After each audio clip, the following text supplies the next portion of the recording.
Some stranger out there still remembers you because you held the door open for them on a day that their heart felt a little too heavy.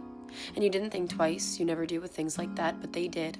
They carried that kindness with them until they had enough for themselves and the other people around them. Sonder is terrifying and beautiful all at once. Every person you brush past is living a life that is just as complicated, just as mean, and just as exciting as your own. And those little moments, those tiny split-second collisions with theirs, ripples through them in ways you will never understand.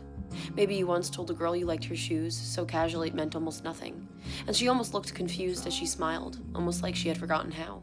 But what you didn't know was that she was on her way to make a decision she wouldn't wake up from, because she had convinced herself there was no more kindness in this world that was left for her. But then you liked her shoes and she smiled and laughed, and for a moment she felt visible, like maybe there was some kindness left for her. So she went home instead, woke up the next morning and enjoyed her cup of coffee. And you will never know that you saved her, but she will never forget that you did. And maybe another time you watched a woman drop her carton of eggs and it looked like it was her final straw in a year made full of straws, and you helped her pick them up and made a joke about how breakfast is overrated anyways. She laughed through her tears and later told someone it was the first time she'd felt human in weeks. I've never believed in magicians, but I think there is some quiet magic in being alive. We leave fingerprints on everyone we've ever touched without even realizing it. A compliment, a held door, or just a few words might be the sign someone was needing to get through another day.